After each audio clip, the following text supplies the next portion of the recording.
We have a delight this afternoon to hear from Michael Goldberg. I really want the presentation to be his and not mine, so I'll give the briefest of introductions. You have more time with him and less time with me introducing him. He's a nationally acclaimed writer and speaker. He's held university chairs in religious studies, worked with an international strategic management consulting firm, served as a professional ethicist with the Georgia Supreme Court and various hospital ethics committees, while additionally providing support as an ICU and hospice chaplain.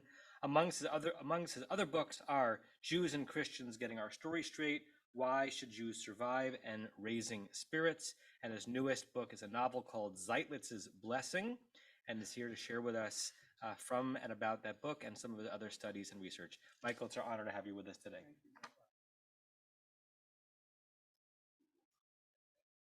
Thank you for coming. And at the top, I want to thank Rabbi Elliot Dorff, who is involved with this in some way. And I met Rabbi Dorff over 50 years ago. And from the first day I met him, he's been nothing but kind to me. And I suspect there are a lot of other people who could say the same thing about him. So I just want to, just off the top, because I'd like this to be more of a conversation than a lecture. Have any of you read any of my other books?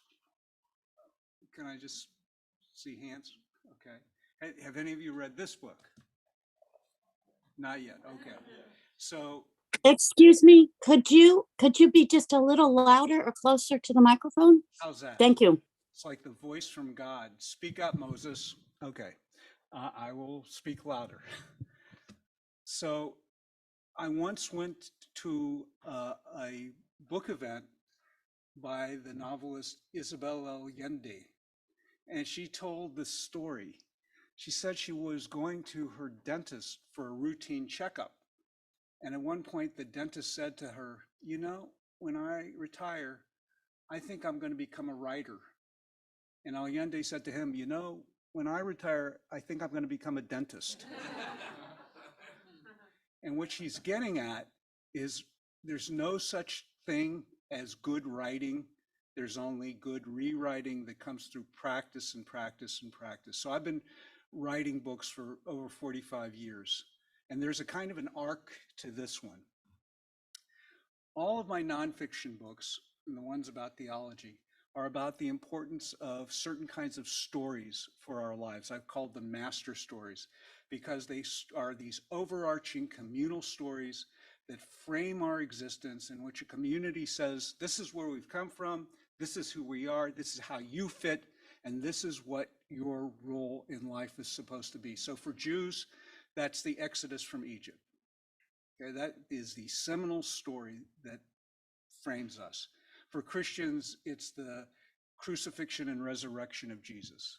And these stories, when people have very deep moral, religious conflicts, at bottom, it's always a clash between rival master stories. And so I spent a lot of my time looking at these kinds of stories. I wrote a book called Why Should Jews Survive that got covered in a front page book review in the Washington Post on a Sunday, in the New York Times. I was on NPR. And what that book was talking about is how there's another story that's trying to usurp the Exodus as the Jewish master story. And that's a story that spans the Holocaust through Israel. And it's which one is the one in which we see our lives. And there are ways to harmonize them, but there are ways that they're very, very different. I wrote about, how many of you have ever been to the US Holocaust Museum in Washington? Okay, remember the last room, and you go out and there are all these inscriptions on the wall. And they have biblical quotes like, you are my witnesses. And what you're supposed to think from that is that you're the witnesses for those murdered by the Nazis. But the whole verse in the Tanakh is, you are my witnesses and I am God. And so what that Holocaust master story does is try to shut God out of the picture and insert in place Jewish peoplehood and Jewish survival. And so I wrote about that. And then along with Rabbi Sheldon Pennis there, I was a hospice and hospital chaplain. And I wrote a book that came out of stories that I had with patients. And somebody read the book and said, you know, these are all like little short stories, and there's an overarching narrative plot line. And it occurred to me, gee, maybe I could write a novel. And I had wanted to do this since 7th grade, but I had a teacher, Miss Sullivan, who knocked that fictional impulse, the snot, right out of me. You know, we were going to do, you know, kind of writing with a topic sentence and 3-paragraph support, and that was it. And I got very good at that, but it's not what I ever wanted to do. So finally, I got in position, and this goes back to Allende's story. After just deciding, well, I think I'll write a novel. After 45 years, I thought I'd write it. And it took me 10 years to write this. I went through 3 different drafts of it and shortened it considerably. Lillian Hellman said being a writer means learning to kill your lovelies. These sentences that you just love, but they're no good, and they have to be put in a drawer. I got some help in the 3rd round from the National Book Award winner, Elizabeth McCracken, who writes these wonderful short stories, and I would commend those to your attention. And she's a really good writer. I'm an okay writer. I'm not Tolstoy, but I'm better than Robert Patterson. So anyway, James Patterson. So this book is a serious book, and I wanted to write something serious because I was prompted by this. Like, there have been novels about Jewish life with Chaim Potok, like The Chosen, and Howard Jacobson's The Finkler Question. Have you ever read The Finkler Question? Anybody? Yeah, it won the National Book Award, or sorry, the Man Booker Prize in Britain. And so those books ask who the Jews are. But I wanted to write a book that asks the question, who the Jews' God is. And so that's why I, in part, start out in this book. So it's a serious book. So let me just read you the opening of the book. He lifted his hospital sheets and peered down at its stump with disgust. From the time he was 8 days old, it had identified him. It had marked his belonging to them. It had signified his belonging to him. Now its disfigurement served as a repugnant reminder of what he and God each had become, a prick. Not that things had started out that way. Our God and God of our ancestors sustained this child. Let him be known among the Jewish people as Yerachmiel ben Baruch. Zieglitz had no actual memory of the event, nor, given his own recent experience, could he conceive of a male of any age wanting to summon up the image of a blade slicing off part of his penis. The first he'd heard of his initial maiming had come from his father 8 years later, and then only in passing. Look, Ricky, he could still hear Daddy saying, I had a bar mitzvah at the shul, and so did your grandpa Irv. It's a big step in your life, a sign of your becoming a man. But to get ready for it, you have to go to Hebrew school. It's totally up to you. Do you want to get bar mitzvahed or not? Ricky was flabbergasted. Mommy hadn't left brushing his teeth or getting his shots up to him, and she'd given him no say whatsoever in taking the swimming lessons in which she'd enrolled him to, as she put it, get you away from your books for once. Daddy had never given him much leeway either, except for where to move next in checkers, something he'd invariably get wrong. Why, then, he wondered, had his father given him a say now in something so important? It's like this, Ricky, Daddy began, seeing his blank stare. I want you to have more choices about what happens in your life than I've had in mine. If you decide against having a bar mitzvah, I know there'll be people who go along with your mother and accusing me of being cheap, of wanting to dodge the shul's dues and the Hebrew school's tuition. But I don't care what any of them thinks, not even Pop. Ricky realized what a big deal it would be for Daddy to stand up to his father, Grandpa Irv, who could read Hebrew faster than anybody else at their seders. He never stopped for any English, not for so much as a blessed art thou, O Lord, which the rabbi, Ricky would later become, knew was the Haggadah's rendering of its most recurrent Hebrew phrase, Baruch atah Adonai.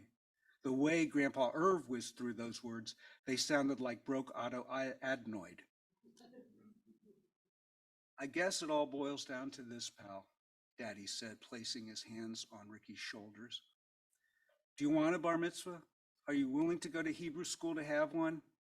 And for reasons that become apparent later on in the chapter, Ricky didn't need to think twice. Can't wait. All right then, Daddy replied. You need to know what your Hebrew name is. It's the first thing they'll ask you in class. What do you mean, my Hebrew name? Well, that's the name you got at your bris. What's a bris? Daddy took a deep breath. It wasn't a topic he'd planned on addressing. When you were 8 days old, he explained, a rabbi came to the house to perform a ceremony called a bris, what's known in English as a circumcision. It's something we Jews have been doing for thousands of years. It took several minutes before Daddy got around to the part about the knife and Ricky's schmeckel. But why there? Ricky gasped in disbelief. Because that's where God told Abraham to do it, Daddy responded. Daddy had just told Ricky the scariest story he'd ever heard. From the beginning, God, being Jewish, and pain had been inextricably bound up together. So I think you can tell that this book has some fairly serious themes, but I didn't want it to be all serious. I wanted it to have humor in it for a couple of reasons. I think that makes it better for the reader, but also I have a very deep suspicion of religious people who don't have senses of humor. I just want you to think of a Haredi in the West Bank, of a Christian nationalist in this country, and of a mullah in Iran, and see if a smile comes to your face. People who are religious, who don't have a sense of humor, who don't have the ability to stand back, look at themselves, and say, you know, I may believe this with all my heart, but I may be wrong. A sense of humor and being able to laugh at yourself is a sign of that. And so I wanted that in the book. So there's a later part where Ricky, who's now become known as Rod, is applying to rabbinical school. And you need to know something about this scene. So there are two rabbis who are going to be mentioned. One is a Rabbi Mishkin, who has urged him to go to rabbinical school and whom he looks up to. And the other is a rabbi from his hometown of Medina, who is his nemesis, because Ricky, as a boy, Ricky in his bar mitzvah speech castigated this rabbi. And they've been at odds since then. So he's supposed to go have his rabbinical school interview, and he's running late, and he finally finds the door of the office that he's supposed to go to, and he knocks on it, and a voice answered, "Enter." And inside, he came upon a graybeard with a black rayon yarmulke and an equally elderly woman sitting next to a platter of cookies. "Since you're late, most of our interview panel has already left," said the old man. Rod replied, "I'm sorry, but nobody told me the time to be here, and then I had trouble finding." "Excuses don't make for a good first impression, Mr. Zieglitz. I'm Rabbi Dr. Kranek, the seminary's rector, and this is Mrs. Lutz, president of the board of trustees." "Would you like a cookie?" Mrs. Lutz asked Rod. Before Rod could answer, Rabbi Dr. Kranek broke in. While we await the arrival of another interviewer, a rabbi whom I believe you know, I have some questions for you." Feeling more confident now that Rabbi Mishkin would be there for support, Rod replied, "Please, ask anything you want. Let's start with questions about your observance of Sabbath prohibitions. Do you refrain from driving or riding on Shabbat? No. Do you refrain from spending money? No. Do you refrain from using electricity? No, Rod answered again. Frustrated by Kranek's questions about all the mitzvot he hadn't observed, He tried to change the subject by citing one he thought he'd performed. Look, I led a fundraising campaign for Israel on my college campus, he said. Raising money for the seminary is what matters most to us, Mr. Zieglitz. Isn't that right, Mrs. Lutz? Would you like a cookie? Mrs. Lutz asked Rod. Just then the door opened and Kranick said, "Ah, our guest rabbi has joined us." Rod turned around expecting Rabbi Mishkin. Instead, he saw the Medina rabbi. "Good to see you again." "Rick, isn't it?" Stunned, Rod didn't correct him. Taking a seat at the far end of the table, the Medina rabbi went on, "I still remember your bar mitzvah speech. You were right about one thing. Your grandfather Irv of blessed memory was a religious learned Jew. Unfortunately, his knowledge seems not to have been passed on, as evidenced by how Jewishly ignorant you and your mother both were. So to be fair, I'll ask you a question I generally reserve for Hebrew school children. What's your favorite Bible story?" Rod could brush off how he'd been mistreated all morning, but he couldn't disregard the insult to Mom. He looked the Medina rabbi in the eye and answered, "Well, if you really want to know the story I like best in the Bible, I guess it's the one where the guy gets the nails in his hands." I see you haven't changed a bit," said the Medina rabbi. "Neither of you, asshole," said Rod under his breath. "You're excused, Mr. Zieglitz," said Kranick, who sitting closer to Rod had heard him. "Would you like a cookie?" Mrs. Lutz asked Rod on his way out. So I think you can see the balance that I'm trying to do. And, if you have any questions or you want to say anything, I'd love, we've got some time, so I'd love this to be more of a conversation than me reading to you or lecturing you. Yes.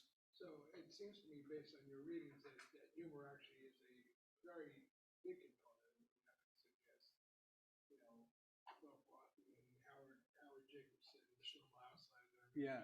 The great comic, I wouldn't say comic, but Jewish writers who write about serious things and use humor. In a funny way. So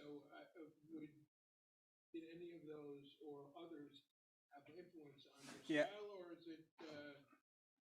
Shalom Auslander. So I went to a book event. I go to these things when they're around. And Shalom Auslander, how many of you know of him, know his book? He wrote a book called Foreskin's Lament. And he wrote it, he did something on NPR, and he's written about it called the Bruchabi when he was a kid in yeshiva, and it's hilarious. It's just laugh out loud. So I met him, and I told him that we had a lot in common because, like him, I had a background, but I wasn't, exactly on the straight and narrow of belief and so forth. And I asked him to sign a copy of his book for me, and he signed a copy of the book with a little smiley face that said, "See you in hell, Michael." It's my kind of guy. So yeah, those people have definitely influenced me.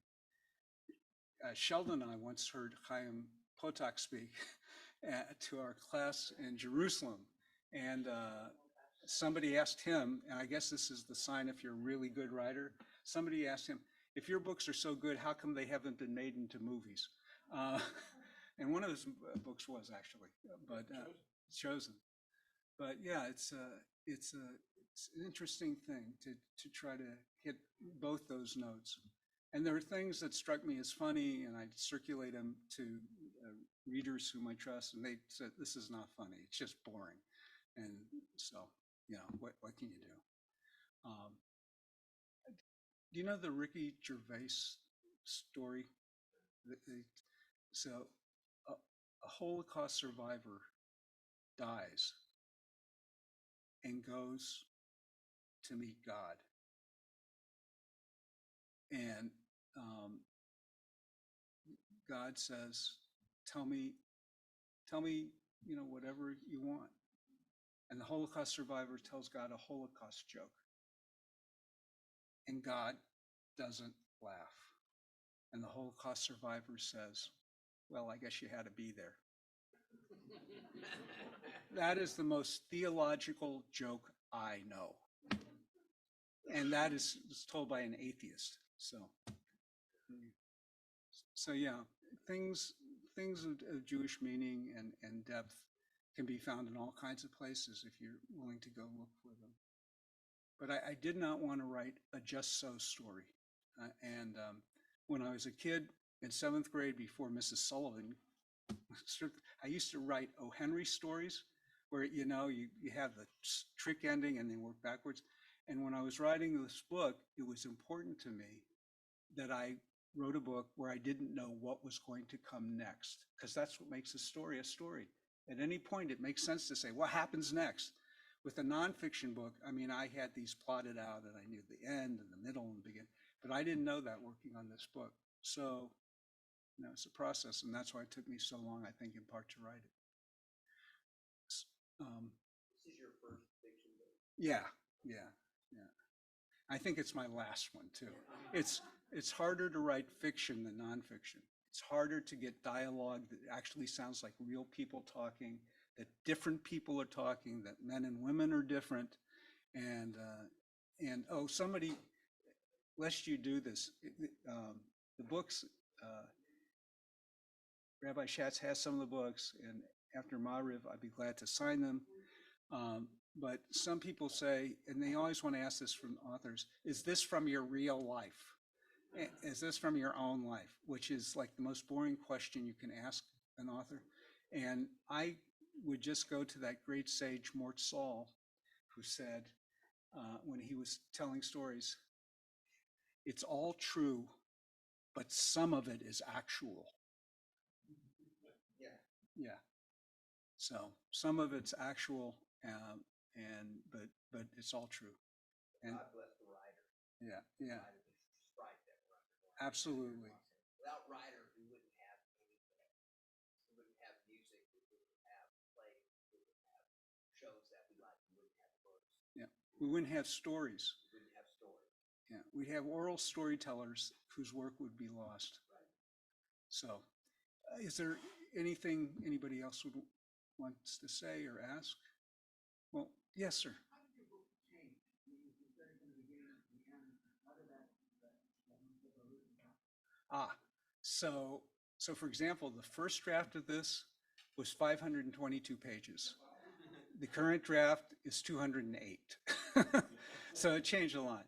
But there are things like, if you work with a professional writer, professional editor, and I worked with a woman named Catherine Nichols, who's excellent. She noticed, and it's hard for me to know, she said, we have this kind of little plot device coming up again and again. It's like an authorial tick. You set up the same situation, it's different people, different names, but it's the same thing, and it's repetitive. And I would never have noticed that. People who, and this is true with my nonfiction, people who don't have outside readers read stuff are just self-indulgent. I mean, it's like, why do you think that you're Mozart, that you can write something right the first time? Nobody does that. So, yeah. And so it changed, and there are characters that I had in and scenes that are dropped, they're not there anymore, and there are things that are compressed.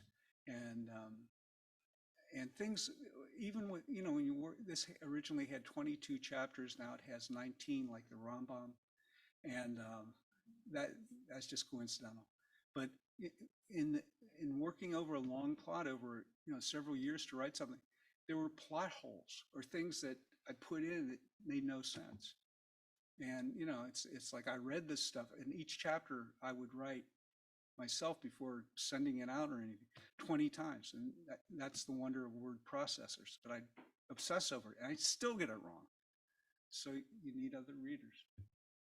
So, especially given how long of a process this was, how did writing this change you? I think it saved me, because after I wrote my book, Raising Spirits, the series of vignettes about hospital and hospice care, I felt like, I don't have anything else to write, and I feel empty. with me, when I'm going to do a book, it's like the book has to get out. So I knew the first sentence of this book before anything else. And so I couldn't let that go. In fact, the original title of the book was going to be Prick. And a writing instructor, because I thought as a grabber, I even knew what the cover would look like. And a writing professor at Iowa, of all places, told me that that smacked of toxic masculinity. And I don't know whether it did or not, but I didn't want to get canceled before I even got the book out. So, and this is a better title. And you'll see as you read the book that one thing that I really want to handle here is what the notion of blessing is. And that's why it's called Zieglitz's blessing. And so I have a doctorate in philosophy of religion. So that training comes in here to help me explain things like the notion of blessing in a sophisticated way. And issues of theodicy. So this, epistolary novels that are told by letters, like there's Alice Walker's book. Help me out here. It's told by a series of letters. Okay, well, you've read books like that. So this book, in a way, has little sermons that carry points. But there's a big point in the book where the guy knows he can't ever give a sermon again. So, Rabbi, as they say in LA at the Laugh Factory, that's my time. So Well, thank you all. Thank you all. Thank you so much.